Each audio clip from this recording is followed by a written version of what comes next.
Queridos irmãos, abramos nossas Bíblias no livro de Atos dos Apóstolos. Atos capítulo 20.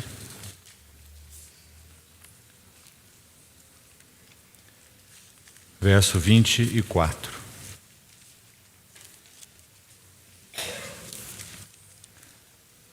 Atos 20, 24.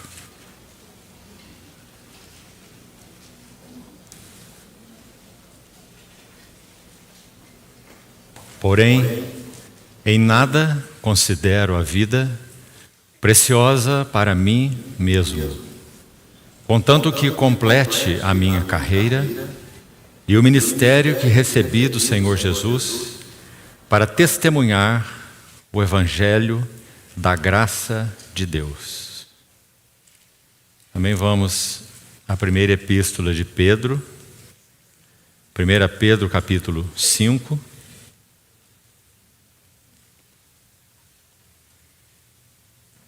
Vamos ver desde o verso 10. 1 Pedro 5, 10. Ora, o Deus de toda a graça, que em Cristo vos chamou à sua eterna glória, depois de terdes sofrido por um pouco, Ele mesmo vos há de aperfeiçoar, firmar, fortificar e fundamentar.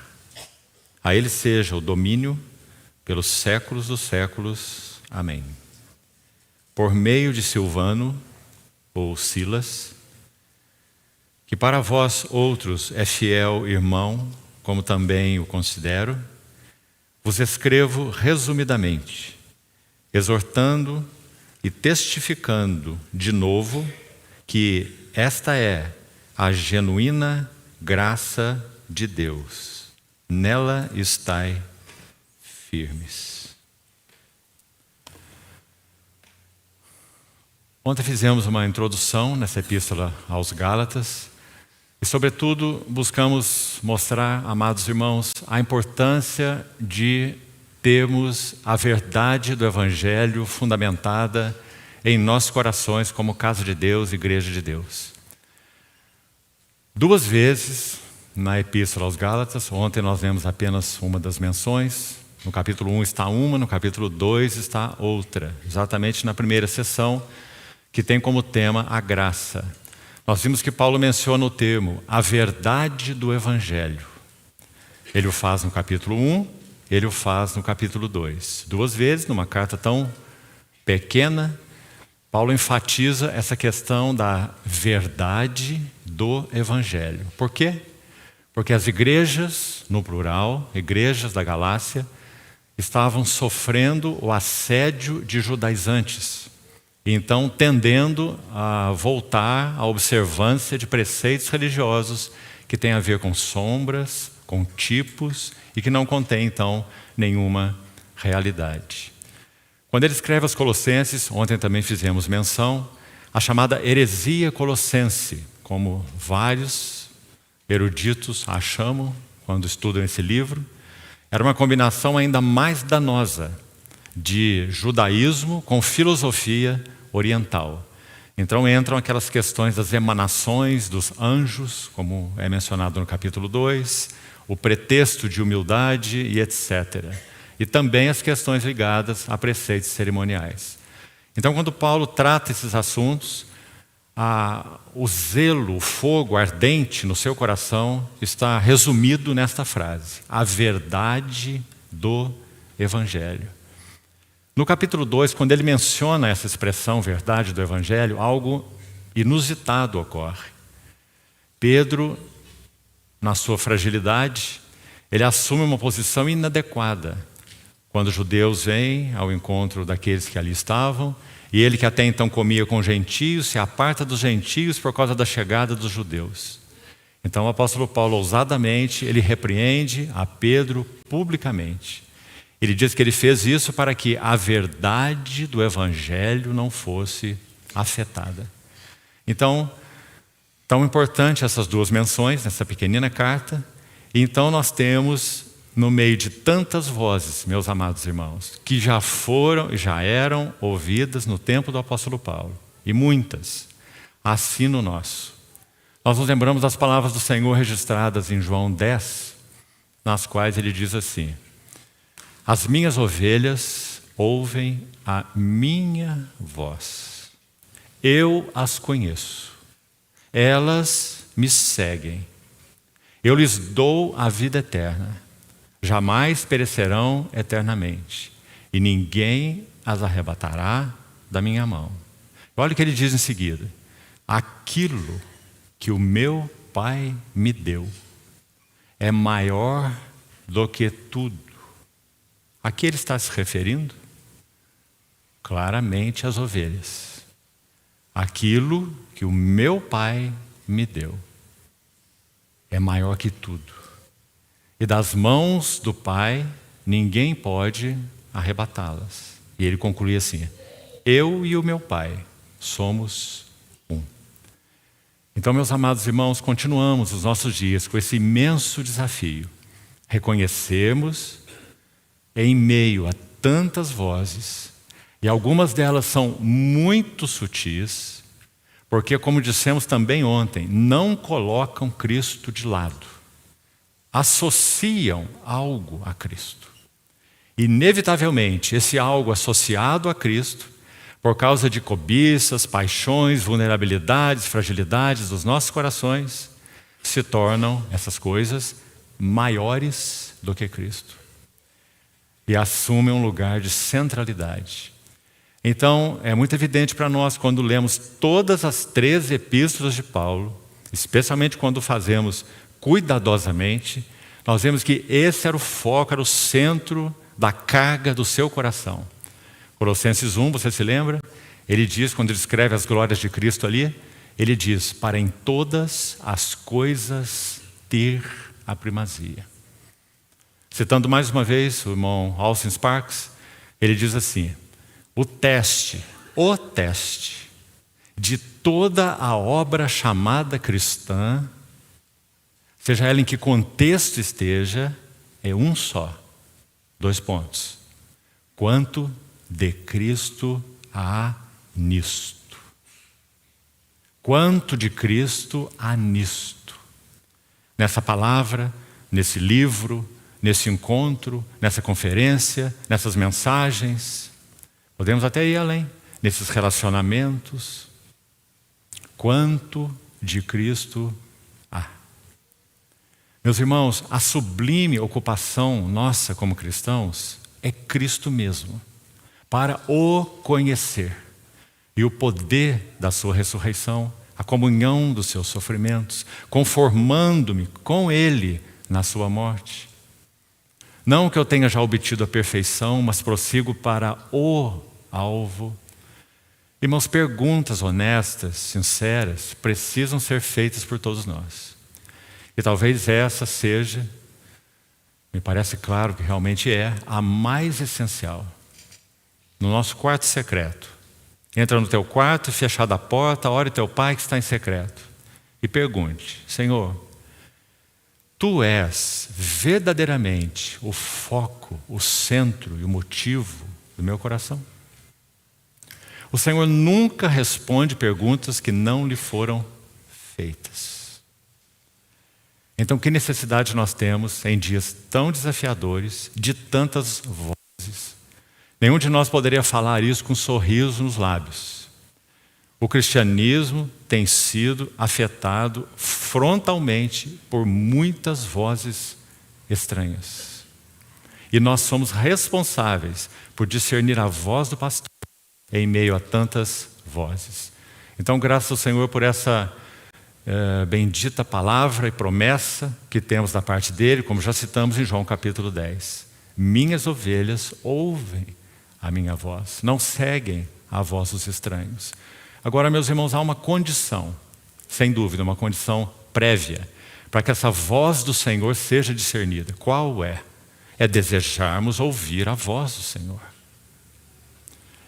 Quando Eli, aquele profeta espiritualmente falando, além de naturalmente, desgastado, velho, com seus olhos já com poucas condições de enxergar claramente, 1 Samuel 3 é um texto tão gráfico, tão impressionante.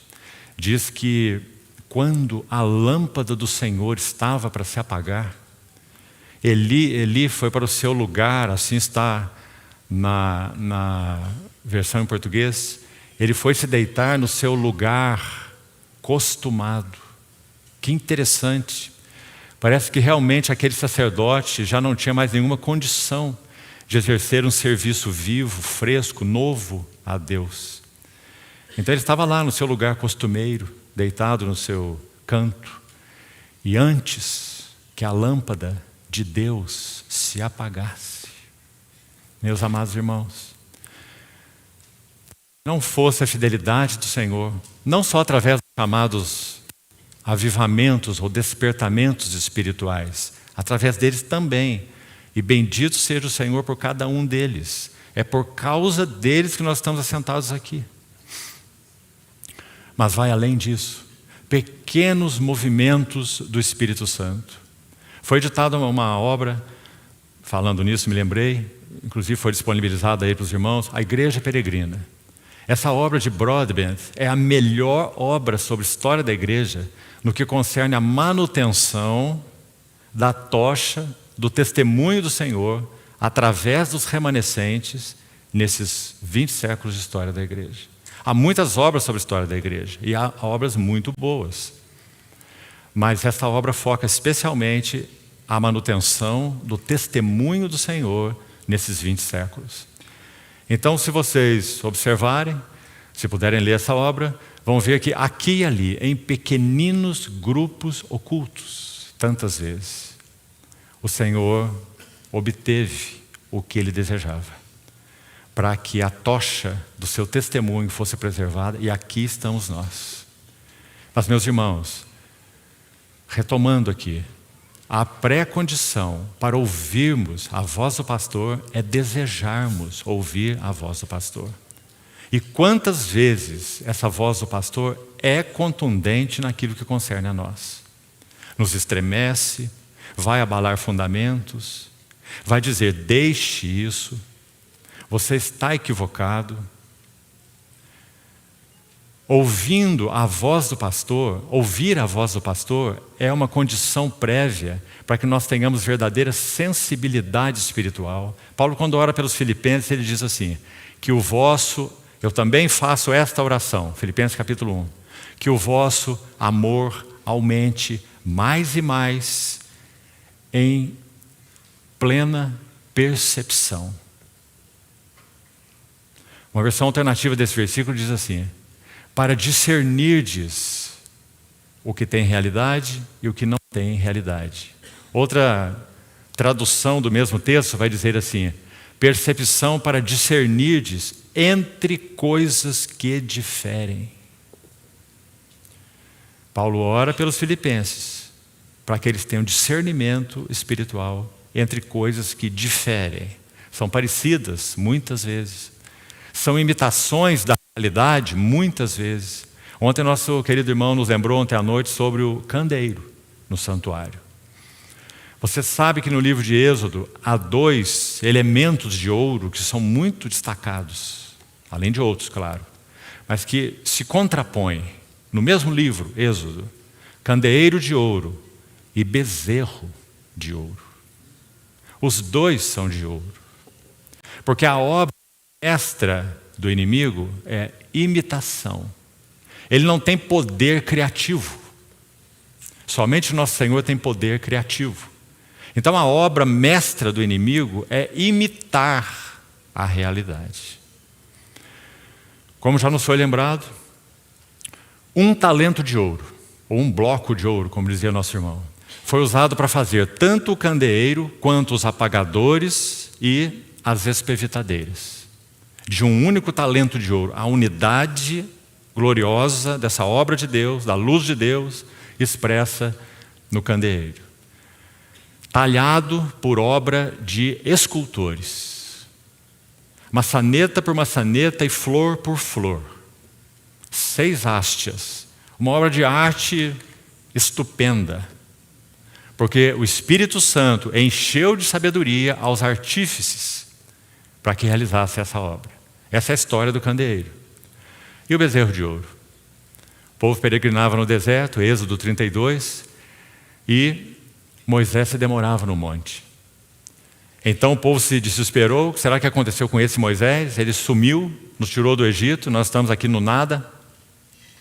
Anteriormente já tinham dito que o seu apetite estava com saudade das coisas do Egito. Muito interessante que ele estava com saudades de tudo que é fedorento, não é? Alhos, cebolas, peixes. Não que isso não seja bom, são coisas muito boas, mas são fedorentas. Então eles estavam com saudades dessas coisas. Quando eles tiveram esse apetite por carne no início, o Senhor os atendeu e não os julgou. Êxodo 16. O Senhor fez soprar um forte vento oriental e lançou codornizes no deserto. E eles comeram. Tinham saído do Egito recentemente. O Senhor sabia que estava tratando com um povo bebê. A bondade e atenção gentil da misericórdia do Senhor, Ele atendeu o desejo deles e eles comeram. Mas num evento posterior, houve uma segunda vez, em que eles pediram carne novamente, mais à frente. E isso desagradou o Senhor, porque eles já estavam comendo maná por um bom tempo. Então o Salmo, quando reflete esse evento, narra esse evento, diz assim: o Senhor concedeu a eles o que eles queriam, mas fez definhar-lhes a alma. Meus irmãos, quando nós estivermos diante do nosso Senhor, face a face, sem dúvida, um dos grandes motivos de sermos gratos a Ele é que boa parte de nossas orações não foram respondidas. Pedis e não recebeis, porque pedis mal, para esbanjardes nos vossos próprios prazeres. Então, o bezerro de ouro também era de ouro, mas como ele foi feito? Ele não foi talhado a golpes de martelo e de cinzel. Talvez hoje ainda, mais à frente, iremos falar um pouco sobre o trabalho da cruz e o que ele significa. Nosso irmão mencionou um pouco pela manhã, primeira sessão. O candeeiro foi talhado a golpes de martelo e de cinzel. Meus irmãos, em meio a todas essas vozes que já citamos no início, que têm sido faladas no meio do povo de Deus, há um item, entre outros, mas há um item que nunca é mencionado por essas vozes. Sabe qual é? O trabalho da cruz na vida da alma. Nunca. Porque isso, na visão de muitos, é deprimente. Porque eles não entendem o que é o trabalho da cruz. Eles não sabem que o trabalho da cruz, e a cruz em si mesma, tem um lado sombrio, mas tem um lado luminoso. Sem morte, nunca haveria ressurreição. A espada do Espírito, que na linguagem de Hebreus 4:12, não é espada. Na linguagem de Efésios 6, é espada. A espada do Espírito, que é a palavra de Deus. Um instrumento de ofensivo, né? De ofensiva na armadura de Deus. Aliás, o único. Todos os outros são de proteção. A espada do Espírito, palavra de Deus, o elemento de ataque.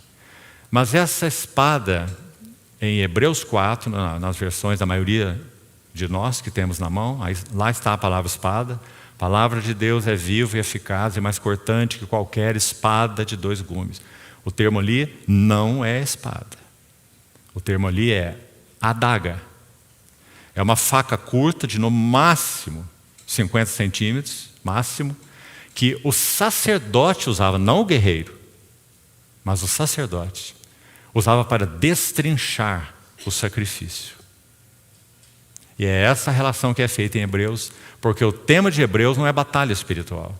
O tema de Hebreus é a jornada cristã. Então ele vai dizer que, na linguagem de Paulo em Romanos 12, quando nós apresentamos nossos corpos por sacrifício vivo, santo, agradável a Deus, nós lemos tantas vezes esse texto de Romanos 12 de forma puramente romântica. porque certamente há muita beleza nele. O sacrifício é vivo, porque Deus é vivo. O sacrifício é santo, porque Deus é santo. E o sacrifício é agradável a Deus, porque é isso que Ele requer de nós. Porque somos dele, somos para Ele, Ele nos comprou, não sois de vós mesmos, fostes comprados por preço. Glorificai, pois, a Deus no vosso corpo. Então, quando oferecemos nossos corpos como esse sacrifício tão aceitável a Deus, então aí, por um lado, o romantismo vai-se embora. Porque aqui está o sacerdote, com a sua adaga. E o que ele vai fazer? Ele vai abrir o sacrifício ao meio, como diz o manual do sacerdote levítico. E ele vai rasgar aquele animal ao meio. Primeiro ato, depois da consagração. Por que ele vai fazer isso? Crueldade? Não. Amor purificador. Porque depois de rasgar o animal ao meio, ele vai usar a faca e vai tirar a pele. Tirar o couro. Para que então aquilo que está dentro possa ser examinado. Sonda-me, ó Deus, e conhece o meu coração. Prova-me e conhece os meus pensamentos. Vê se há em mim algum caminho mau e guia-me pelo caminho eterno. É isso que o Supremo Sacerdote faz na vida de cada um daqueles que foram por ele comprados e que então voluntariamente, alegremente, decididamente oferecem seus corpos como um sacrifício vivo, santo, agradável a Deus.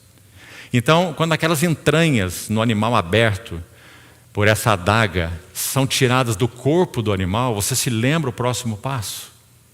As vísceras são lavadas com água. Efésios capítulo 5. Cristo amou a igreja e a si mesmo se entregou por ela, para que a santificasse, tendo-a purificado pela lavagem de água pela palavra. Lavagem de água pela palavra.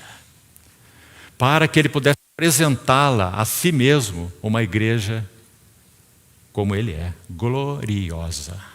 Porque ele é glorioso. Uma igreja gloriosa, sem mácula, nem ruga, nem coisa semelhante, porém santa e sem defeito.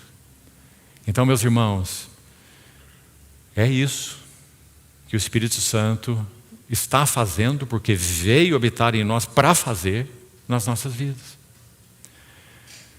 Um texto que foi usado ontem, nenhum dos irmãos que fez a abertura, Romanos 8, 28 e 29, descrevem o propósito de Deus de maneira tão clara e tão necessário que nós o compreendamos. Porquanto aos que de antemão conheceu, também os predestinou para serem conformes à imagem do seu Filho. Conformes ou conformados à imagem do seu Filho. Cristo formado nos muitos filhos, nos seus irmãos mais novos, para que Ele seja o primogênito entre muitos irmãos. O Romanos 8, 29. E o que diz o verso anterior, o 28? Todas as coisas. E aí você não precisa consultar o grego, não. Porque todas as coisas significa todas as coisas. Como está aí nas nossas Bíblias? Todas as coisas. Cooperam, operam juntamente. Agora um cuidado aqui. O texto diz apenas para o bem daqueles que amam a Deus. Nunca coloque na frente desse bem um hífen e a palavra estar. Porque muitas vezes o trabalhar do Senhor em nós vai implicar em mal-estar. Até mesmo espiritual. E também emocional, e também psicológico, e inclusive físico, muitas vezes. Não quero, irmãos, que ignoreis a natureza da tribulação que nos sobreveio na Ásia, porque foi acima das nossas forças, a ponto de nos desesperarmos da própria vida. Está escrito na sua Bíblia, irmão. 2 Coríntios capítulo 1, verso 8. E ele vai continuar assim. Mas nós já recebemos uma sentença de morte. Mas que coisa macabra parece, não é? O apóstolo da graça, o apóstolo Paulo, aquele que diz: para mim o viver é Cristo. É esse mesmo que está dizendo o que nós estamos falando em 2 Coríntios capítulo 1.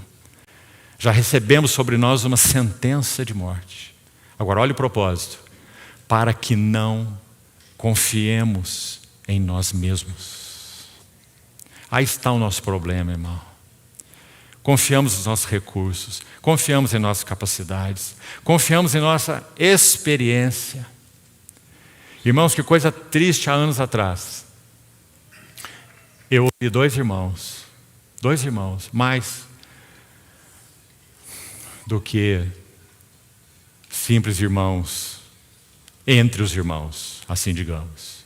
Dois irmãos que tinham carga no governo da igreja, no presbitério. Eles estavam dialogando fortemente, para não dizer contendendo, um com o outro. E sabe qual era o tema da contenda? Qual deles tinha maior bagagem espiritual? Porque eu me converti no ano tal, na época daquele tal irmão, e fui a tantas conferências dele, e mais daquele outro também, e também passei por esse movimento. Depois ele se complicou, aprendi tantas coisas lá. A minha bagagem espiritual é grande. Qual é a sua? Confiamos nos nossos próprios recursos, talentos, experiência, bagagem, conhecimento bíblico, inclusive. Se a palavra de Deus estocada em nós, entesourada em nós, acolhei com mansidão a palavra em vós implantada. Ela é poderosa para salvar vossas almas. Se essa palavra entesourada dentro de nós não for revitalizada pelo sopro do Espírito Santo, ela é só uma palavra. Compreendeu, irmão? Mesmo que seja a palavra da Bíblia, inerrante, inspirada verbalmente pelo Senhor, palavra de Deus, única, mas ainda assim, se ela não for revitalizada pelo Espírito Santo, é só logos, é só palavra. E vale também para ela o que Paulo disse em 2 Coríntios 3. A letra em si mesma mata, mas o Espírito vivifica. Como citamos ontem, os fariseus conheciam muito bem a palavra.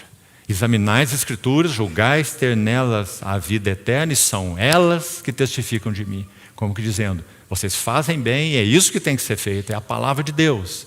Mas não quereis vir a mim, para terdes vida. Então, meus amados irmãos, o bezerro de ouro foi feito com o ouro retirado de anel, de pulseira, de colares das mulheres que peregrinavam no deserto. E aquele ouro foi fundido. E, certamente, foi colocado em um molde. Não há como se fundir o ouro e se fazer um bezerro sem um molde. E aquele ouro fundido, antigamente se fazia muito desse trabalho, né? Nos laboratórios aí de prótese. E aquele ouro é injetado no molde, bezerro. Então, quando ele esfria, molde é tirado, e lá está o bezerro, e lá está Arão.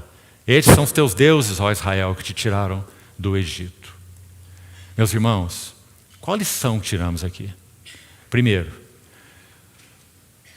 o testemunho do Senhor não pode ser transportado de uma cidade para outra cidade.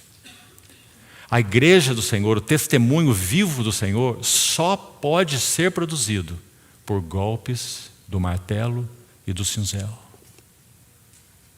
Por obra do próprio Espírito Santo, na vida de vasos que se oferecem. Por isso Paulo diz, eu de novo sofro as dores de parto. Ele poderia se eximir disso. Já fui na Galácia, já preguei o Evangelho, de uma maneira tão viva e fresca que eles viram Cristo exposto como crucificado. Agora, lavo as minhas mãos. E eles que tomem a sua decisão. Mas não foi o que ele fez. Eu de novo sofro as dores de parto. Até que... E alguns irmãos, especialistas no grego, vamos dizer que deveria haver mais uma palavrinha ali para ser exato no que Paulo diz. Sabe qual é a palavra? Plenamente. Meus filhinhos, por quem de novo eu sofro as dores de parto, até que Cristo seja plenamente formado em vós. Não é que Cristo não estava neles, Cristo estava neles. Eles eram nascidos de novo, eram a igreja de Deus. Mas eu sofro até que Cristo seja plenamente formado em vós. Então, meus amados irmãos, especialmente nesse caso agora, os irmãos mais velhos, quanto já vimos desse assunto? Moldes de vários tipos, transportados de lugar para lugar. Faça assim, faça assim, faça assim. Se isso for feito, é garantia de que aí haverá igreja. A única garantia, irmãos, de que haverá igreja em uma cidade, seja ela onde esteja, não estou me referindo a um lugar de reunião específico, mas um povo específico. A única garantia de que ali haverá igreja, ou que haverá testemunho do Senhor naquela cidade, é se houver vidas que se oferecem como um sacrifício vivo, santo e agradável a Deus. E que permitem que a adaga do sacrifício opere na vida deles. Para usar a linguagem de Hebreus 4 e de Romanos 12. E para usar a linguagem que usamos agora há pouco, de Êxodo, permitindo que o martelo e o cinzel trabalhe sobre o candeeiro. Para que ele possa ser, veja bem, o candeeiro não é a luz. O candeeiro é o receptáculo da luz. O Senhor é a luz do mundo. Então, meus amados irmãos, essa era a carga do apóstolo Paulo. Por isso, em Atos 20, 24, vamos repetir o verso que lemos. Olha a maravilha desse verso. Ele chama, mais uma vez externando a profunda carga do seu coração. Ele está em Mileto e ele manda irmãos a Éfeso chamar os anciãos, os presbíteros da igreja. Então é uma conversa íntima. Só está registrado na palavra de Deus por causa da bondade do Espírito Santo. Paulo não está pensando assim, então deixa eu fazer um bom discurso aqui para esses presbíteros, porque eu sei que isso aí vai estar registrado e daqui 2000 anos estarão lendo o que eu disse para os presbíteros de Éfeso. Isso não estava na mente dele, meus irmãos. É um encontro íntimo, afetivo, cheio de amor pastoral, cheio de carga espiritual. Ele vai dizer assim para os presbíteros: vocês são testemunhas da maneira como eu me comportei entre vocês. Mais à frente ele vai dizer: essas mãos serviram para a minha subsistência e dos que estavam comigo. Agora eu sei que dentre vós mesmos se levantarão homens falando coisas pervertidas para arrastar discípulos atrás deles. Meus irmãos, esse é o motivo. Vozes estranhas soam, não é porque na verdade querem proclamar uma doutrina como se declarando iluminados da nossa geração. Há uma motivação por trás disso. Sabe qual é? Está aí em Atos 20. Arrastar discípulos atrás deles. Quanto mais Cristo mesmo é pregado, mais discípulos de Cristo são feitos. Quanto mais pregarmos a nós mesmos, 2 Coríntios 4, o que Paulo diz? Nós não pregamos a nós mesmos, mas a Cristo Jesus como Senhor, e a nós mesmos como vossos servos, por amor de Jesus.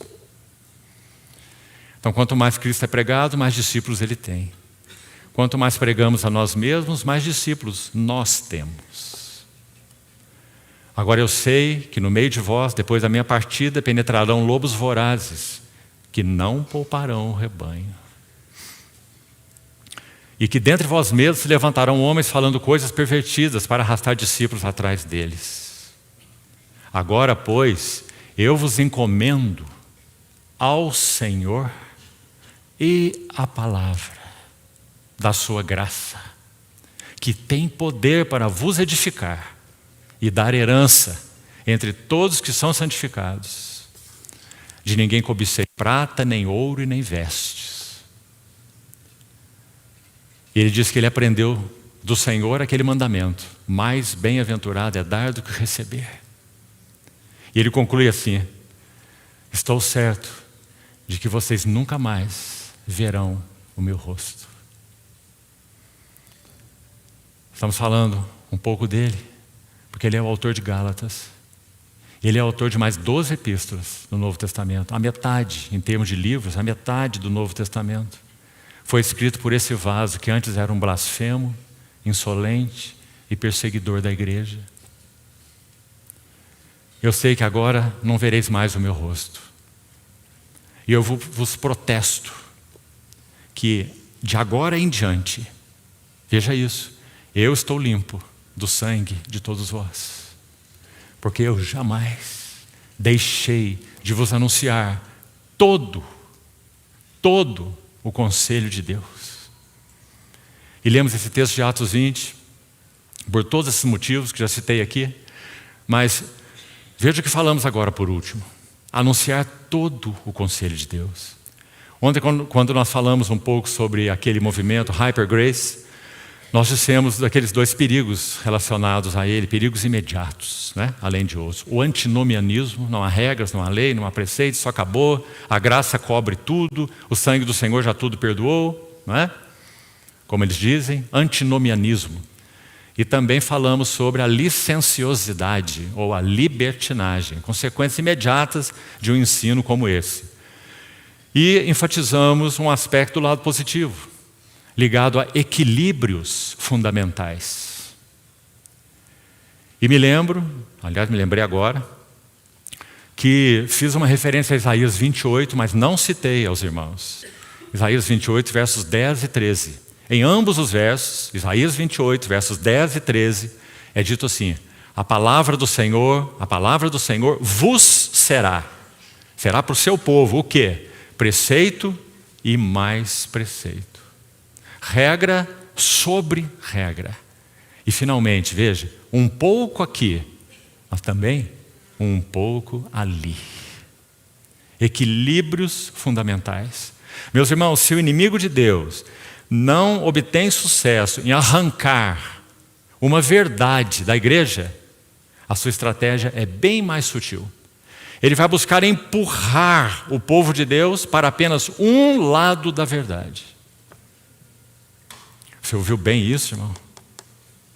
E como temos sofrido dessa sutileza maligna no meio do povo de Deus nos nossos dias, empurrando o povo de Deus para uma determinada verdade que é verdade, mas se torna a verdade única, a verdade absoluta, desequilibrada de outras verdades. Então ontem nós citamos 5 pelo menos equilíbrios fundamentais que não vou repetir. Mas então a outra ênfase positiva nesse tema é exatamente a que está em Atos 20, 27. Quando Paulo diz: eu jamais deixei de vos anunciar o todo o conselho de Deus. Como nós precisamos disso, meus amados irmãos. Como nós precisamos daquelas 4 epístolas chaves, dentre todas as do Novo Testamento, para que tenhamos uma visão clara do que Paulo quis dizer com todo o conselho de Deus. Romanos, Efésios, Colossenses e Hebreus. Como 4 pilares de uma mesa estável. Quando você vai comer numa mesa de 3 pernas, ela é até bonitinha, mas ela é muito ruim, né? Se você vai se levantar e apoia na borda, ela vai virar com você. Mesa de 3 pernas. Mas a mesa de 4 pernas é estável. Efésios, Colossenses, Romanos e Hebreus. São as 4 colunas dessa mesa estável dos propósitos eternos de Deus. Todo o conselho de Deus. Romanos, a glória do Evangelho, conteúdo do Evangelho, significado do Evangelho, da graça à glória, como Pedro mencionou na sua epístola em 1 Pedro 12 que nós lemos. O Deus de toda graça, que em Cristo vos chamou a sua eterna glória. É isso que Paulo faz em Romanos, o conteúdo do Evangelho. Romanos é chamado de o Evangelho segundo o apóstolo Paulo, o 5º Evangelho, o Evangelho de Paulo, Romanos. Glória do Evangelho. Efésios, a glória da igreja. Colossenses, a glória de Cristo. Hebreus, a glória da jornada cristã, a glória do sumo sacerdote celestial. Todo o conselho de Deus.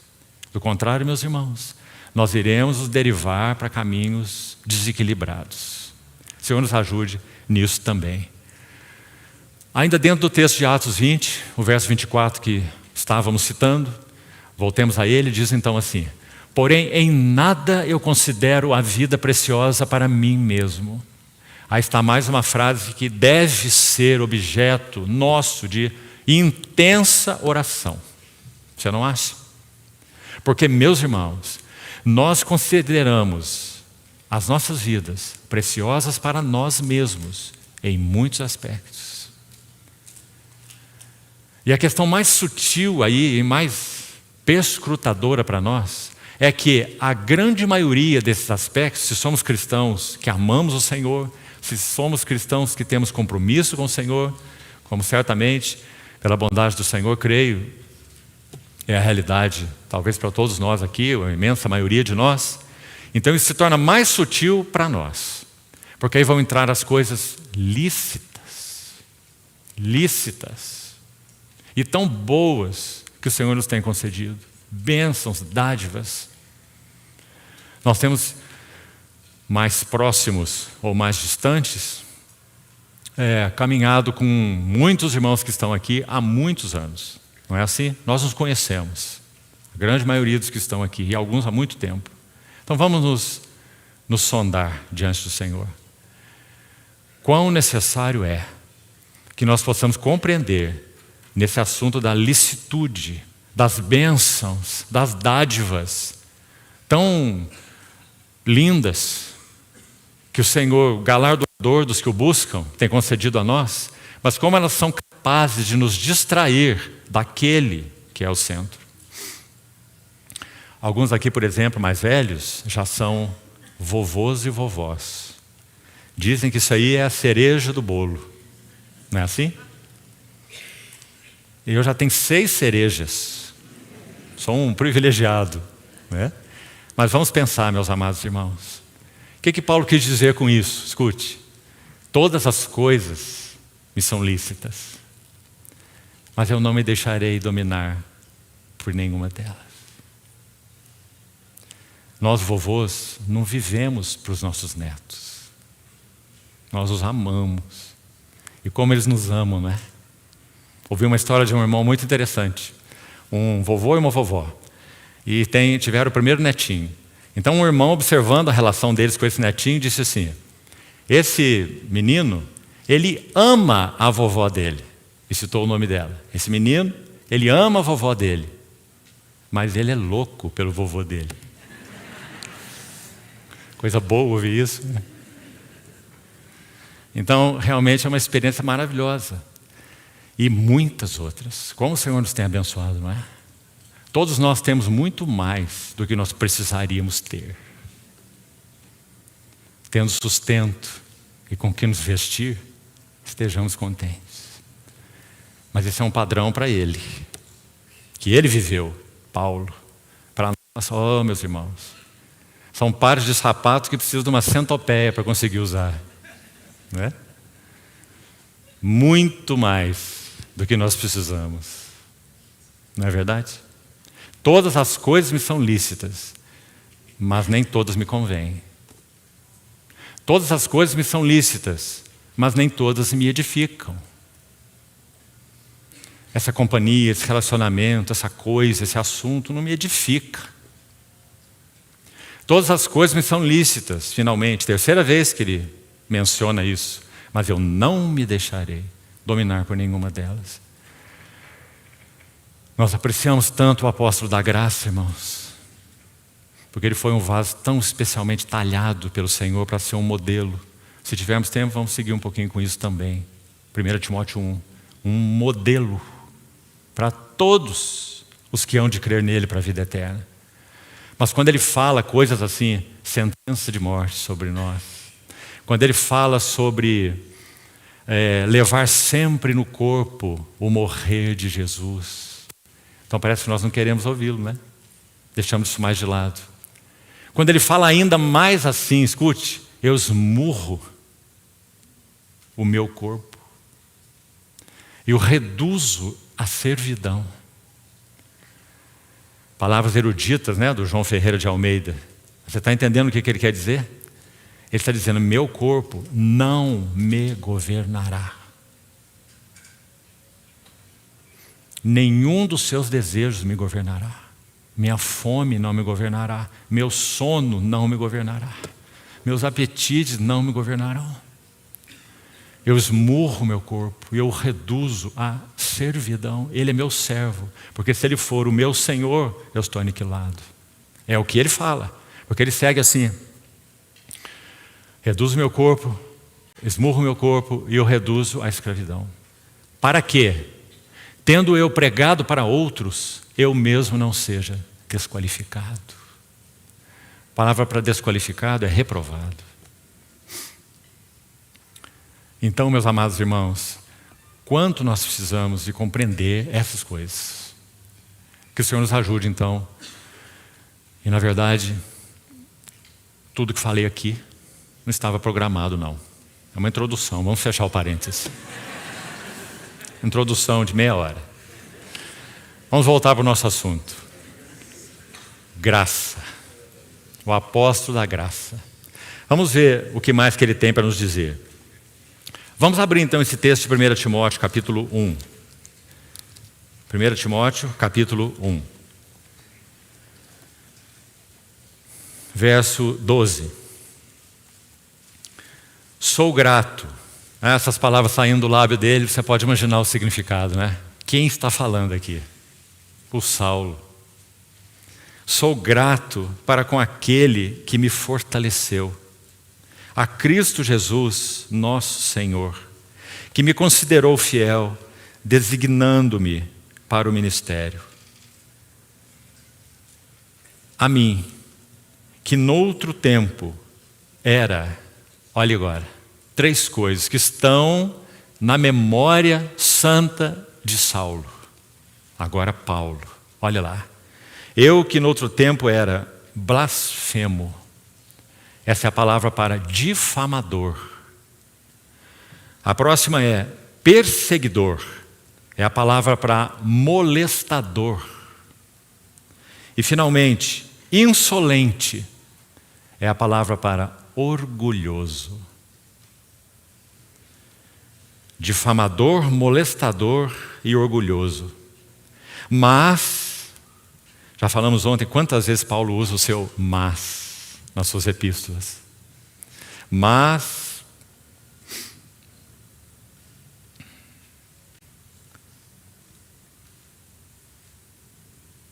obtive misericórdia, pois o fiz na ignorância, na incredulidade. Verso 14. Transbordou, porém, a graça. Aí está. Por isso, irmãos, ele foi tão austero e, ao mesmo tempo, também falamos ontem, tão doce, não é? Meus filhinhos, por quem de novo estou sofrendo, como uma parturiente, para que Cristo seja plenamente formado em vocês. Quanta doçura. Por outro lado, quanta austeridade, combinadas na mesma pessoa. Somente o Espírito Santo pode fazer isso. Quanto a nós, tantas vezes, meus irmãos, ou somos austeros, ou somos doces. Não conseguimos ter as duas coisas juntas. Sobriedade, contundência, ao mesmo tempo que doçura e leveza. É dito que quando nosso Senhor Jesus, Marcos capítulo 6, ele entra numa sinagoga, numa das vezes que ele entra na sinagoga, é dito que ele observa o que estava acontecendo ali, e é dito assim, e ele estava indignado com o que ele via e condoído com a dureza dos seus corações. Nosso Senhor Jesus pode ficar indignado fortemente e condoído ao mesmo tempo. Por quê?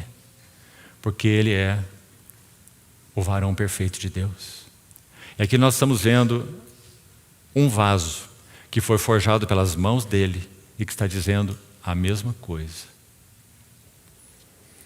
Graças a Deus por essa obra do Espírito Santo formando esse caráter em nós. Quando lidamos com os nossos filhos, não é a mesma coisa? Quantos de nós disciplinamos nossos filhos irados? Mas irados contra eles, não com o que eles fizeram. E uma ira desequilibrada de um amor que disciplina. Só o Espírito Santo pode conjugar essas duas coisas em nós. Isso é tão necessário, irmãos. Tão necessário. Se não for assim, nos nossos próprios relacionamentos como igreja, nós seremos políticos. Nós seremos aqueles que põem panos quentes. Ou nós seremos aqueles que só têm vara na mão. Ou seremos outros que só têm mel na boca. Mas isso é um desequilíbrio evidente de caráter. O Senhor Jesus era cheio de graça e de verdade. Graça é a encarnação do amor de Deus. João vai dizer, Deus é amor. Por isso nosso Senhor Jesus é cheio de graça. Graça é a encarnação do amor de Deus. E verdade? Verdade é a encarnação da luz de Deus. Então mesmo João vai dizer, Deus é luz e não há nele treva nenhuma. Por isso nosso Senhor Jesus é cheio de verdade. Então, assim ele era. E é isso que o Espírito Santo quer forjar nos seus vasos. Continuando aqui o texto então, diz assim, transbordou porém a graça do nosso Senhor com a fé e o amor que há em Cristo Jesus. Fiel é a palavra e digna de aceitação, que Cristo Jesus veio ao mundo para salvar os pecadores, dos quais eu sou o chefe. É o termo aqui. Principal, ou príncipe, também seria uma tradução adequada. Você acha que Paulo está sendo hipócrita? Você acha que com isso ele está desejando chamar a atenção para ele mesmo? Olha o que ele disse antes. Eu era um difamador, um molestador e um orgulhoso. Então, agora, pela obra dele, verso 16, por isso então ele se descreveu como chefe dos pecadores. No verso 16 ele conclui, aí vamos concluir, ele diz assim, mas por esta mesma razão, qual razão? A razão é que ele era o chefe dos pecadores. Por esta razão me foi concedida misericórdia. Qual o propósito dessa misericórdia? Ananias já tinha dito para ele, lá no início da jornada dele com o Senhor, quando ele foi batizado por Ananias, este é para mim um vaso escolhido para levar o meu nome. Então aqui ele está dizendo que o Senhor colocou as mãos nele para que ele fosse um vaso de misericórdia. Para que em mim, o principal, evidenciasse Jesus, a sua completa longanimidade. E mais que isso, não apenas um vaso da misericórdia de Deus, mas um vaso forjado por Deus, de tal forma que fosse um modelo. A palavra no original é tipos. Só os mais velhinhos aqui vão se lembrar que as gráficas antigas tinham o nome de tipografia. Os mais novos nem sabem o que é isso, né? Quando então rodavam aqueles jornais lá, e cada letra é um tipo. Hoje se chama nos computadores aí de um caractere, né? Uma letra lá na sua tela digitada. Antigamente as matrizezinhas, as letras, os tipos. Então se você tem lá uma matriz A, é claro que quando aquilo for impresso, a letra que vai sair ali é o A, óbvio, né? Então Paulo está dizendo, eu sou um tipo, como sendo uma matriz, porque o Supremo Oleiro colocou a mão num barro inútil e fez dele um vaso. Mas não fez isso apenas para que esse vaso fosse útil, mas fez isso para que esse vaso fosse um modelo para todos quantos hão de crer nele. Meus irmãos, estamos falando isso, porque quando estudamos epístolas aos Gálatas e quaisquer epístolas de Paulo, nós precisamos ir além do que é ensinado ali e vermos o homem por trás da carta. Por que o apóstolo Paulo, com todas as condições que tinha espirituais e intelectuais, por que ele não escreveu tratados e compêndios teológicos? Manual de Teologia Sistemática do apóstolo Paulo. Quem não gostaria de ter isso na sua estante? Mas ele não escreveu nenhum. Ele escreveu cartas. Porque as cartas são muito mais do que manuais de teologia. As cartas refletem o trabalho do Espírito Santo no vaso. Graças a Deus por suas cartas. F.F. Bruce, famoso teólogo anglicano, seria bom indicar para você, ele tem uma obra sobre Paulo muito especial, chamado Paulo, Sua Vida, Cartas e Teologia, de F.F. Bruce, uma das melhores obras sobre a vida do apóstolo Paulo. Então esse foi esse vaso, para que o Senhor evidenciasse nele, completando o versículo, sua completa longanimidade. E servisse ele de modelo para quantos hão de crer nele, no Senhor, para a vida eterna. Meus amados irmãos, há 3 relatos no livro de Atos sobre a conversão de Paulo. Um é o relato de Lucas, então ali não há palavra dita no relato em si, pelo próprio Paulo, mas Lucas está narrando como foi a conversão de Saulo na estrada de Damasco. É claro que pelo testemunho do próprio Paulo, mas é uma narrativa de Lucas em Atos 9, está lá.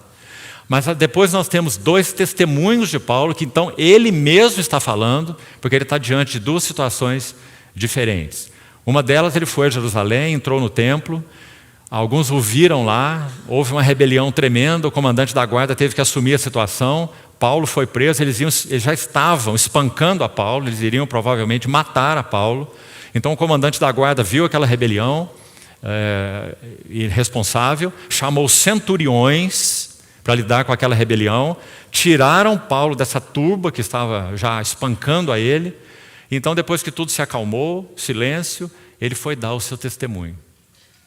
Então ele registra o seu testemunho, que foi o que ocorreu com ele. Atos 22. E depois em Atos 26, ele está diante do rei Agripa. E ele também está dando o seu testemunho. Estou citando os 2 textos porque eles são simplesmente maravilhosos. E é importante que você leia. O homem que escreveu essas cartas. Mas um destaque apenas vou fazer para podermos prosseguir. Quando ele registra essa aparição do Senhor, essa revelação do Senhor a ele na estrada de Damasco, ele diz que fez ao Senhor 2 perguntas. Quando lemos a narrativa de Lucas em Atos 9, nós só temos uma pergunta. Quando ele diz, quem és tu, Senhor? Não é? Mas quando ele registra, quando ele dá o seu testemunho diante de Agripa, e lá está registrado então por Lucas esse testemunho, ele faz 2 perguntas. E essas 2 perguntas, meus amados irmãos, determinaram, ouça isso, a sequência, o processo do trabalhar de Deus nesse vaso chamado Saulo. A primeira pergunta foi, quem és tu, Senhor? Quem és? Já citamos, quando ele escreve a Epístola aos Filipenses, ele tinha mais ou menos 25 anos já jornadeando com o Senhor. Em torno de 25 anos. E o que ele escreve nessa epístola? Que a gana do seu coração, seu maior desejo era o conhecer. Para o conhecer. Não é isso? Então essa foi a primeira pergunta. Quem és tu, Senhor? Conhecimento espiritual de Deus. Meus irmãos, enquanto estivermos nessa terra, a obra singular do Espírito Santo é fazer-nos crescer no conhecimento de Deus. Pergunta número 1 que Paulo fez. Isso dominou toda a sua vida. Por toda a sua jornada com o Senhor, esteja certo. Paulo manteve essa pergunta diante do Senhor: quem és tu? Quem és tu? Quem és tu? E então ele foi transformado de glória em glória na imagem daquele que ele amou. Mas há uma segunda pergunta registrada então. E a pergunta é: que farei, Senhor? Quem és tu, Senhor? Que farei, Senhor? Aquele que sabia tudo, de tudo.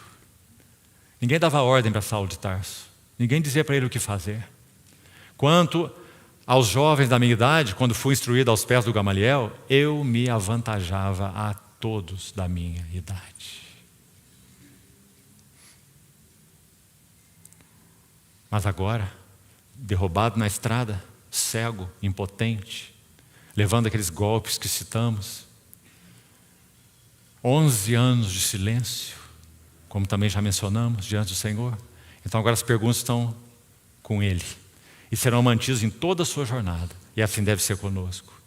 Quem és tu, Senhor? Sabe, meus irmãos, essa pergunta será mantida, na verdade, me ouça aqui com cuidado, por toda a eternidade. Porque nós nunca esgotaremos quem é o nosso Senhor Jesus. Por toda a eternidade. Nós estaremos com Ele face a face, sempre assombrados com a beleza, com a riqueza da glória.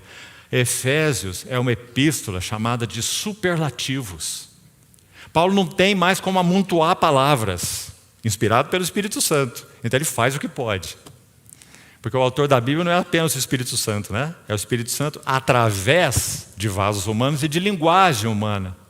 Então quando ele quer falar da graça, ele tem que dizer riqueza da graça, mas não é pouco. Então ele tem que dizer suprema riqueza da sua graça.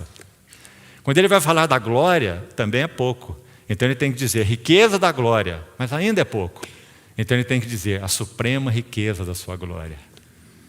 A epístola dos superlativos. E quando nós estivermos diante do Senhor, o que nós falaremos? Acho que não falaremos nada. Não terá palavras. Porque nós estaremos deslumbrados com aquele rosto, com essa pessoa, que aqui nós temos conhecido mesmo que a conta-gotas, não é assim? Quando vier o que é perfeito, o que é em parte será aniquilado. Hoje conhecemos em parte, profetizamos em parte, e aguardamos a vinda do que é perfeito. Então, meus amados irmãos, essas duas perguntas dominaram a vida dele. Que farei? Que farei? Que farei? Como é que nós nos movemos? Como é que nós decidimos? Como é que escolhemos? Isso vai determinar o ritmo do nosso avanço no Senhor. Quem és tu, Senhor? Que farei, Senhor? As coisas mais simples da vida, irmãos. Acho que os irmãos conhecem um dos lindos relatos que há sobre o irmão Ni, o ótimo Ni. É que quando ele tinha que trocar os seus sapatos, e ia numa loja que vendia sapatos, ele parava diante daquela exposição de sapatos e orava. E dizia: Senhor, esse par de sapatos é adequado para mim? Ou será que ele vai chamar mais atenção para os meus pés do que para o Senhor mesmo, em mim? Que farei, Senhor? Mas, irmãos, quantas vezes perguntamos isso ao Senhor no nosso dia? Quantas será? Que farei? Desde as grandes até as pequenas decisões da vida. Porque, na verdade, irmãos, a vida cristã é um ministério de pequenas coisas. Assim como lavar os pés. Pequenas escolhas, pequenas decisões. Pequenos pensamentos, pequenas atitudes, pequenos gestos. Marcos capítulo 1 registra o nosso Senhor Jesus em um dia extremamente atarefado. Marcos 1, um capítulo maravilhoso. Nosso Senhor vai de manhã para uma sinagoga e enfrenta uma situação de um endemoninhado ali. Termina o assunto na sinagoga, ele vai para a casa de Pedro e encontra a sogra de Pedro com febre. a toma pela mão e a cura. Terminando isso, na porta da casa de Pedro, em Cafarnaum, Marcos 1, há uma multidão de doentes. E naquele caso é dito que o Senhor curou a todos. Um dia extremamente extenuante. E nosso Senhor vai dormir. E ali na casa de Pedro, com alguns de seus discípulos. E quando ele acorda pela madrugada, ninguém o vê acordar. Ele não é daqueles que acorda batendo porta, fazendo barulho, abrindo as cortinas. Ele acorda da maneira como ele é. Discreto, gentil, que não chama atenção para si. Então ele sai sorrateiramente daquela casa, ninguém vê. Quando os outros acordam, eles vão procurar o Senhor. Porque afinal de contas, que dia que eles tiveram, não é? E vão buscar o Senhor. E eles demoram para encontrá-lo. Porque quando ele é encontrado, Pedro tem algo a dizer para o Senhor. Pedro sempre tem algo a dizer para o Senhor. Então Pedro diz assim para o Senhor: Mestre, todos estão à tua procura. Como que dizendo, o Senhor ontem foi tão maravilhoso, agora o Senhor vem esconder aqui? Todos estão à tua procura. Sabe qual foi a resposta do Senhor? Vamos às pequeninas aldeias, porque foi para isso que eu vim. Eu não vim para ser um atraidor de multidões, nem um milagreiro, nem um curador de enfermos. Vamos às pequeninas aldeias, porque é para isso que eu vim. Essa frase, é para isso que eu vim, é tão preciosa, porque quem está dizendo isso é o Senhor da glória. Então, meus amados irmãos, essas foram as perguntas que dominaram a vida de Saulo de Tarso, ou Paulo. Quem és tu? Vamos guardar isso nos nossos corações. Que farei, Senhor?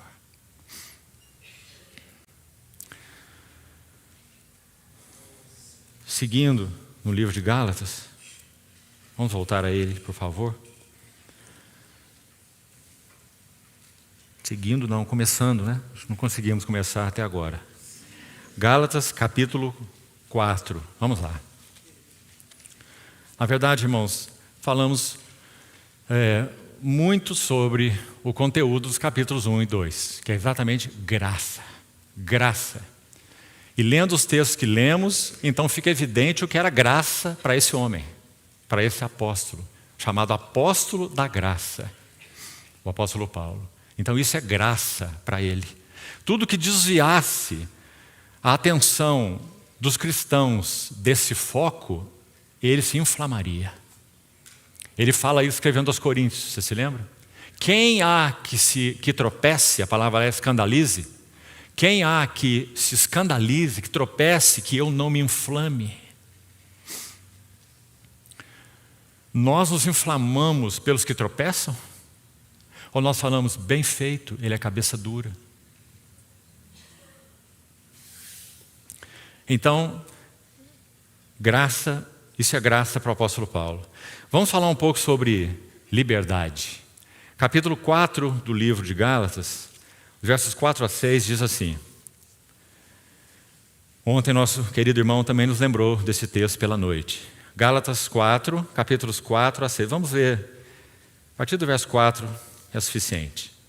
Vindo, porém, a plenitude do tempo de Deus, kairós de Deus, inclusive politicamente, inclusive em termos da civilização em si, romana, não é? No tempo da Pax Romana, como é chamada,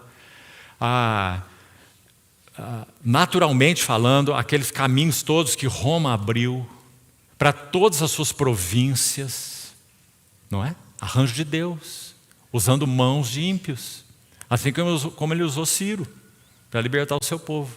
Então tudo estava preparado, em todos os sentidos. Então, vindo a plenitude do tempo, Deus enviou. Agora, dos versos 4 a 6, que está aí diante de você, gostaria de chamar a atenção para 2 envios e 2 obras. Quais são os dois envios? Primeiro, Deus enviou o seu Filho. Qual é a obra? Enviou o seu Filho para resgatar os que estavam debaixo da lei. Aí vai dizer, e porque vós sois filhos, segundo envio, Deus enviou aos vossos corações o Espírito do seu Filho, que clama, Abba, Pai. Qual é a obra, agora, para a qual o Espírito Santo foi enviado? Também já nos foi lembrado aqui. Huiothesia. Adoção de filhos, como está aí. Ou seja, o Espírito Santo é enviado, baseado na obra do Calvário. Calvário e Pentecostes. Filho no Calvário, Espírito no Pentecostes. Filho para resgatar, Espírito para adotar. A obra do Pentecostes, ela é tão santa quanto a obra do Calvário. Nós nunca podemos colocar a obra do Calvário e a obra do Pentecostes assim. Nunca, meus amados irmãos. Isso é um erro.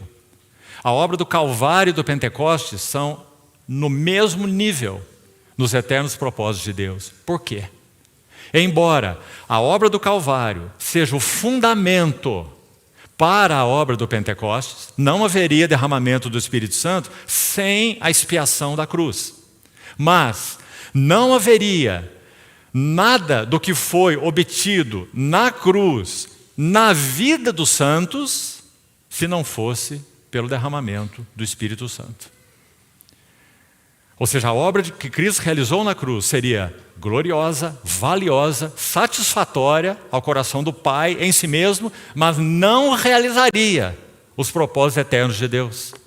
Porque nos propósitos eternos de Deus está a igreja, que é o corpo dele, a noiva dele, do seu Filho. E para isso é necessário o derramamento do Espírito Santo. Então a obra do Calvário e a obra do Espírito Santo são obras santas. E tem que estar no mesmo nível, porque elas são interdependentes. Então aí nós temos essas duas obras nesse pequeno texto, tão lindo. Vindo à plenitude do tempo, repetindo, Deus enviou seu Filho, nascido de mulher, cumprindo a profecia mais importante do Velho Testamento, Isaías 7,14.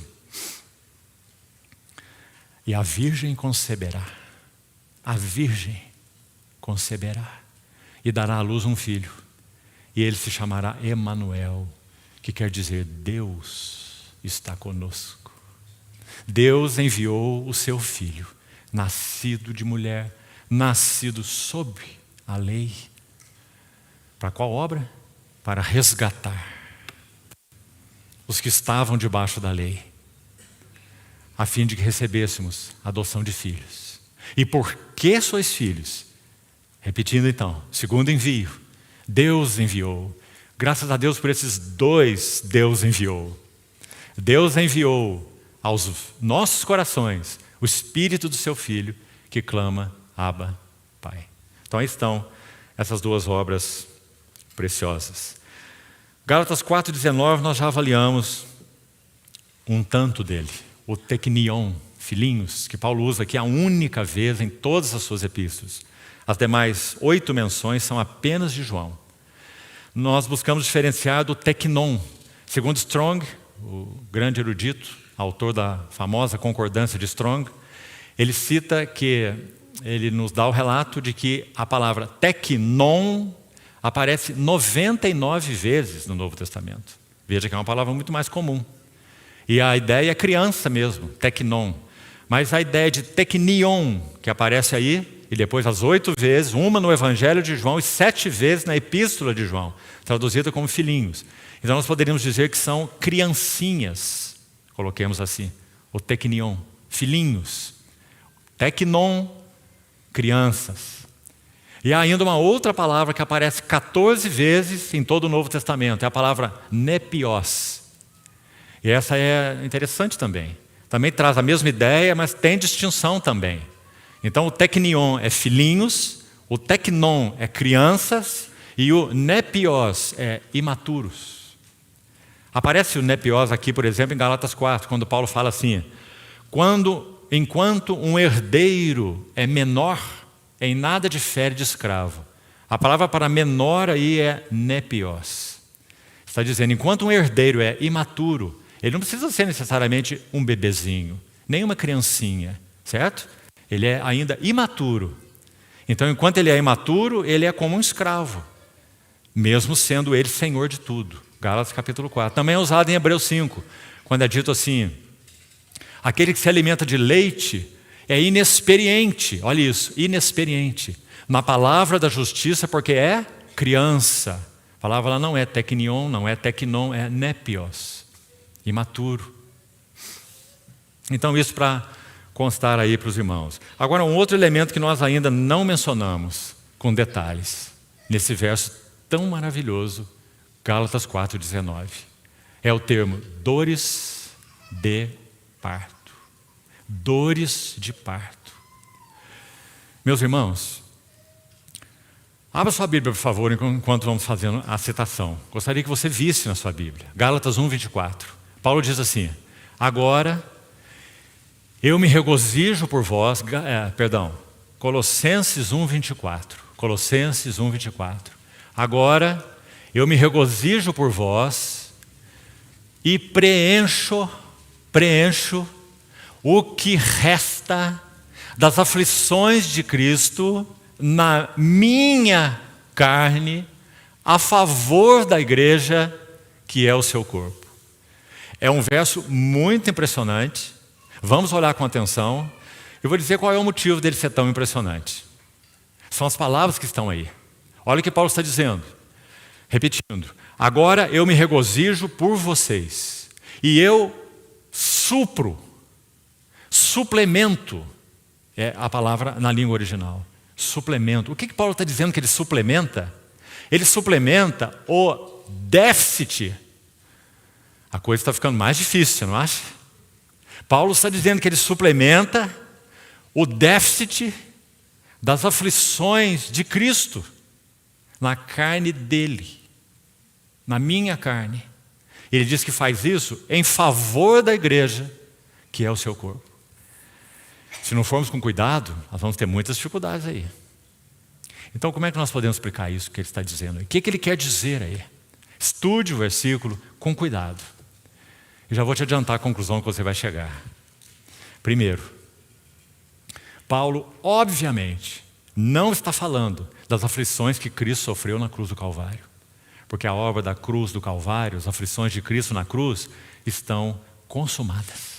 Foram completas. Não há nada para ser suplementado, porque não há nada deficiente na cruz do Calvário.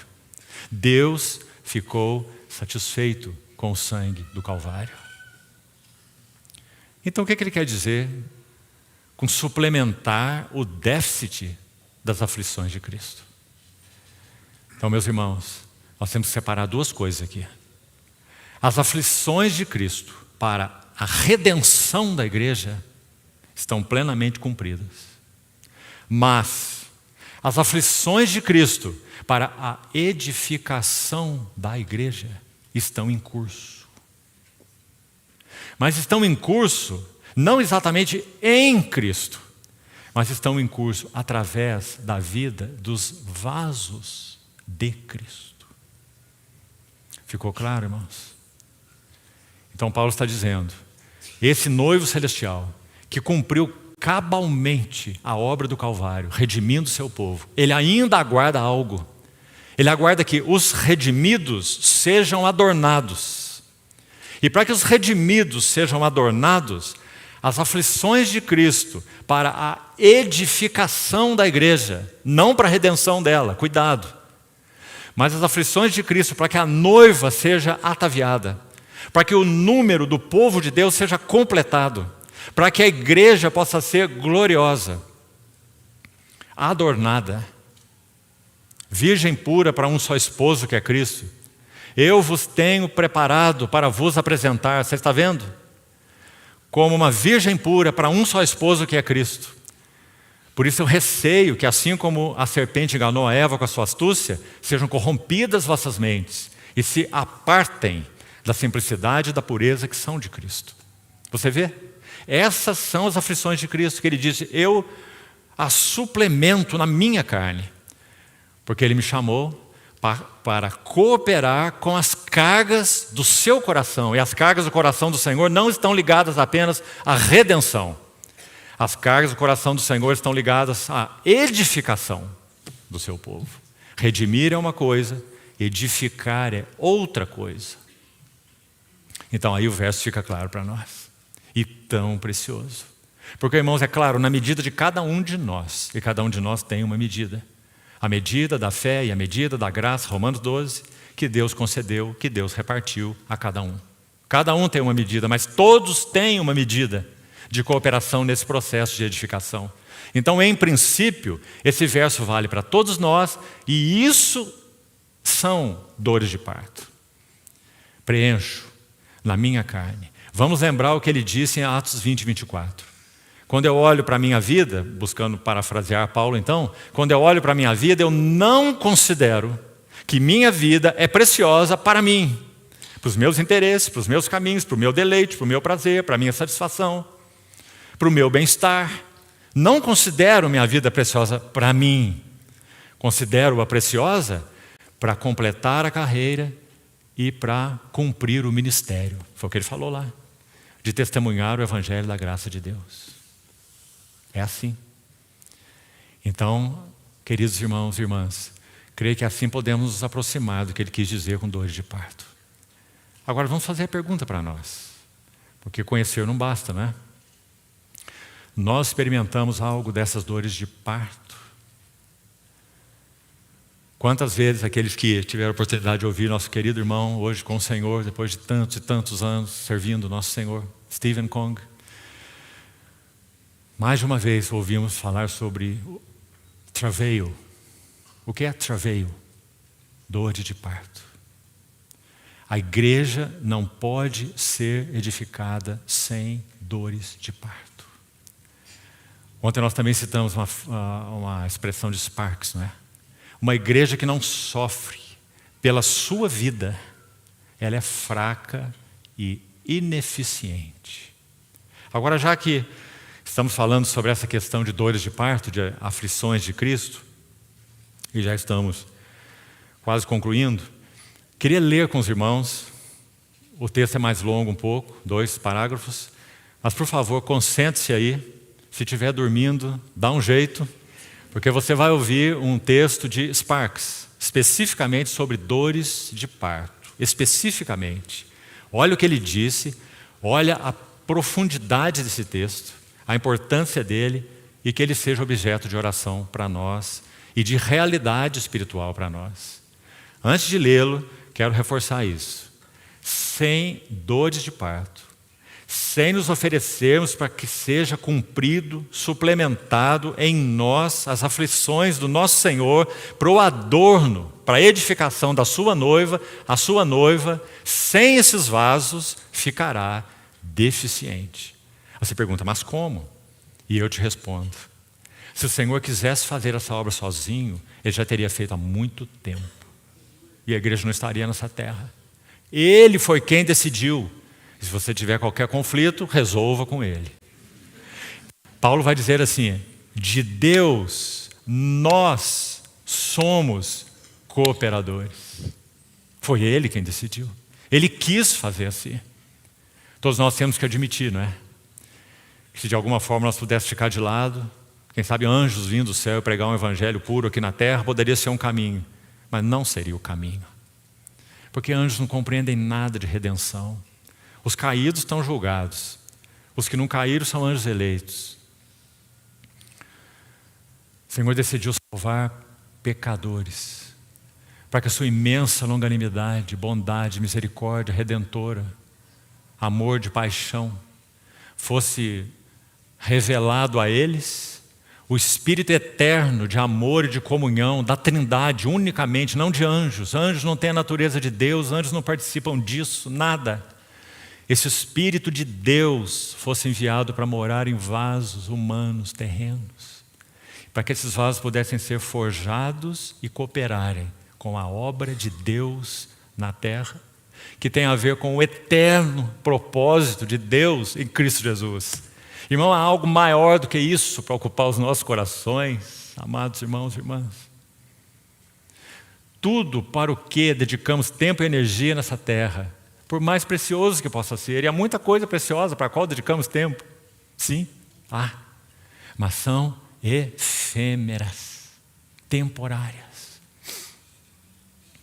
Nós fomos chamados pelo Senhor, redimidos por Ele, habitados pelo Espírito Santo, fomos chamados para cooperar com uma obra eterna, uma cidade nupcial, na qual Deus habitará para sempre com os seus, na qual o Cordeiro será a lâmpada dela, uma cidade que não precisará de sol nem de lua para lhe dar claridade. Nós somos chamados para cooperar aí, com isso, cada um na medida de graça e na medida de fé que o Senhor tem concedido a cada um de nós. Isso não é um privilégio imenso, irmão? Aquela mãezinha que cria, quem sabe, sua única filhinha ou seu único filhinho, para Deus, ela está fazendo parte na cooperação do eterno propósito de Deus em Cristo Jesus. Ela será galardoada pela sua dedicação àquela filhinha que ela recebeu do Senhor. Pequenas obras, pequenas vocações, ou grandes vocações. Todos nós somos chamados para sermos cooperadores. E então, para que sejamos cooperadores, precisamos experimentar o significado das aflições de Cristo, das dores de parto. Nossos irmãos não são descartáveis para nós. Meus irmãos, o apelo sonoro e terrível dessa nossa geração, o apelo, estamos singularizando aqui, é o hedonismo. Viva para você mesmo. Não permita que ninguém se intrometa nos teus planos, na tua felicidade. Vá à reunião, cante os cânticos, participe da mesa do Senhor, mas terminou, você, sua esposa, seus filhos, os mais próximos, e ponto final. Individualismo, que é fruto do hedonismo, culto ao prazer, viver para si mesmo. Irmãos amados, cada uma das Assembleias do Senhor precisa se sondar nisso. Cada uma das Assembleias do Senhor. Vínculos. Vínculos de amor, vínculos de serviço, vínculos de cuidado, vínculos de atenção, vínculos de socorro. Dores de parto, para que Cristo seja formado em vós. Então, vamos ouvir esse texto com atenção. Olha o que o irmão Sparks diz.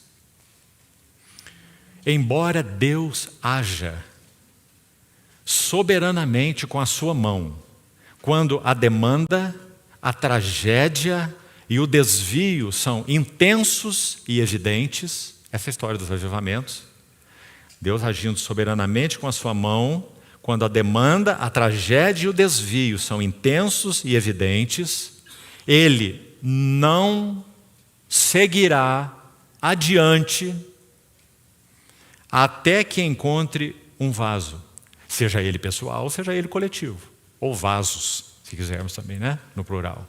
Até que ele encontre, ele não seguirá adiante, até que encontre um vaso que compartilhe com ele 3 coisas, escute: os sentimentos e cargas do coração dele. Segundo, que entre em profunda cooperação com os seus desejos. Terceiro, e que haja uma agonia real por aquilo que é dele. Quero repetir isso, meus irmãos. 3 coisas. Um vaso que compartilhe com Deus, número 1, os sentimentos e cargas do seu coração. Vamos perguntar para nós se isso tem sido verdade crescente para nós. Segundo, compartilhe com Ele, com o Senhor, ou entre com o Senhor em profunda cooperação com os seus desejos do Senhor. E terceiro, haja uma agonia real por aquilo que é dele. Nós temos agonia pelo que é do Senhor, temos agonia pelos que se escandalizam, temos agonia pelos que se desviam. Temos agonia pelas necessidades, demandas do povo de Deus entre nós. O que nós somos no meio do povo de Deus? Qual é o nosso tipo de relacionamento? E ele continua. Mais impressionante ainda o próximo parágrafo. Estas dores de parto, se for compartilhada pelo vaso, essas dores de parto tratam primeiramente com o próprio vaso. Não gostaria de interromper aqui o nosso irmão no texto dele, mas preciso fazê-lo. Vou te dizer por quê, irmão. Olha isso. As dores de parto tratam primeiramente com o próprio vaso. Ou seja, se o Senhor irá compartilhar conosco as cargas do coração dele, nós iremos ser tratados por essas cargas compartilhadas. Se ele vai compartilhar os interesses dele conosco, isso vai nos tratar. E nós vamos ver em quais aspectos. Então, seguindo, ele diz assim: essas dores de parto tratam primeiramente com o próprio vaso. 2 pontos. Como então essas dores de parto tratarão comigo e com você? Número 1. Com a ambição de realizar algo para o Senhor. Número 1. A ambição de realizar algo para o Senhor. Ou seja, fazer o seu próprio nome. Eu não quero entrar em detalhes sobre o que vou falar aqui não. Quero seguir o texto do irmão. Mas ouça aqui. Vou só mencionar para você pensar nas nuances disso. Nós somos responsáveis como redimidos do Senhor, filhos de Deus, responsabilizados pelo Espírito Santo, de mantermos comunhão com todos que professam sinceramente o nome do Senhor. Você concorda? É isso que a palavra ensina. Mas agora há uma diferenciação aqui, olha. Nós temos que ter discernimento para saber com o que nós vamos cooperar na obra do Senhor. Porque não queremos cooperar com nada que seja edificação de nomes particulares, ou de impérios particulares, ou de coisas particulares, ou de doutrinas particulares, interpretações particulares de doutrinas, ou seja lá o que for. Nós queremos nos envolver com aquilo que definitivamente Cristo está envolvido. Então, uma diferença grande, irmãos, não podemos enganar, entre comunhão e cooperação. As duas coisas são distintas.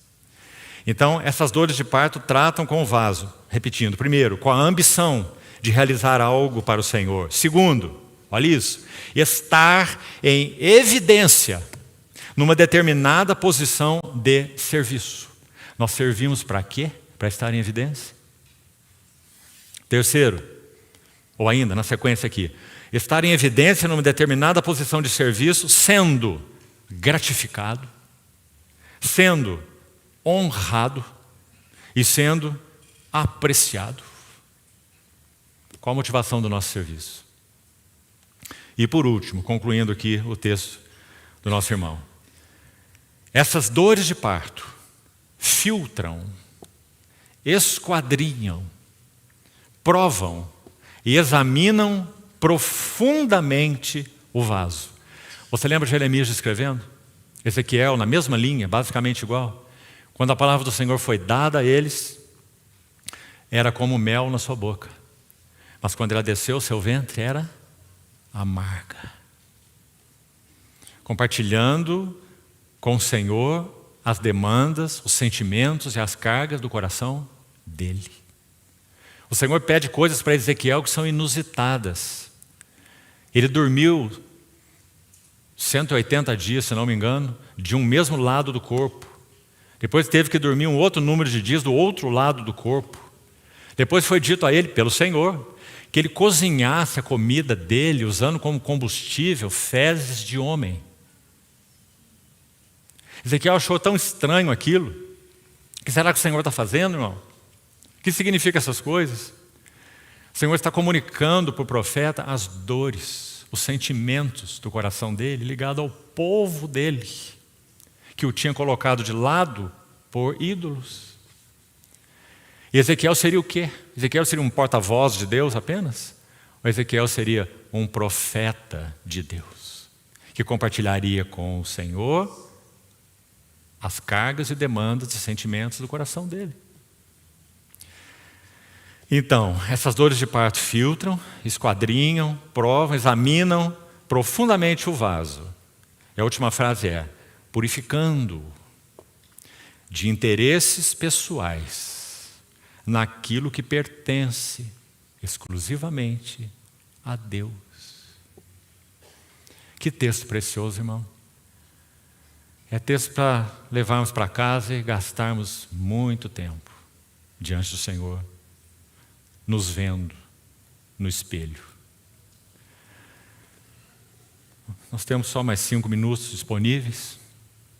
Vamos terminar aqui então. Não sei se amanhã entraremos na terceira sessão sobre santidade. Certamente há muita coisa importante ali. Mas há um sentimento também particular no meu coração. Eu vou usar esses 5 minutos para externá-lo. E talvez sigamos por aí. Vamos esperar no Senhor uma direção mais clara. Há alguns versos no Novo Testamento que dizem que nós fomos chamados para sermos imitadores de Cristo. Paulo diz assim, João diz na sua epístola que aqueles que permanecem nele devem andar assim como ele andou. Pedro escreve na sua epístola, 1 Pedro 2, que quando olhamos para a vida do nosso Senhor Jesus, ele nos deixou uma cartilha. É a palavra usada lá. Exemplo. Ele nos deixou o exemplo. O termo ali se refere como uma cartilha onde a criança vai escrever as letras aquelas letrazinhas pontilhadas, onde ela vai aprender a fazer a letra preenchendo os pontos. Uma cartilha. O Senhor Jesus nos deixou uma cartilha, um exemplo, para seguirmos os seus passos, posto que não cometeu pecado e nem dolo algum se achou na sua boca. Então, talvez, meus irmãos, amanhã pela manhã, o último tempo no que concerne a minha responsabilidade, nós vamos ver um pouco dessa história humana do nosso Senhor, até onde pudermos ir. O significado da sua encarnação, o seu batismo, claro que brevemente. Depois a sua tentação e a sua transfiguração, um pouco sobre o Getsemane. Nosso irmão irá introduzir esse assunto do Getsemane hoje à noite. E irmos até onde for possível. São 8 aspectos. A encarnação, o batismo, a tentação, a transfiguração, o Getsemane, a morte, a ressurreição e finalmente a ascensão e a entronização juntas. 8 aspectos. Aquele que diz que permanece nele, esse deve andar como ele andou. E Paulo ainda diz assim, escrevendo aos Romanos: aquele que não tem o Espírito de Cristo, Espírito de Cristo, esse tal não é dele. Realmente entendemos que aquilo que o Espírito Santo quer forjar em nós é aquilo que concerne ao caráter de Cristo. E como nós vamos conhecer o caráter de Cristo? Os Evangelhos. Para que nós vejamos como ele andou, como ele é. Então, se for assim, que o Senhor então nos ajude a fazer isso amanhã pela manhã. Vamos orar então, concluímos aqui. Senhor, te confiamos o que foi compartilhado nessa manhã por ambos de nós, pedindo ao Senhor que tome nas tuas mãos a tua própria palavra e que o Senhor a use de modo útil, eficaz nos nossos corações, porque realmente queremos, Senhor, tu sabes, sermos transformados de glória em glória na tua própria imagem. Reconhecemos, Senhor, que para nós o grande peso e o grande fardo é aquilo que nós somos em nós mesmos. Queremos ser transformados naquilo que o Senhor é.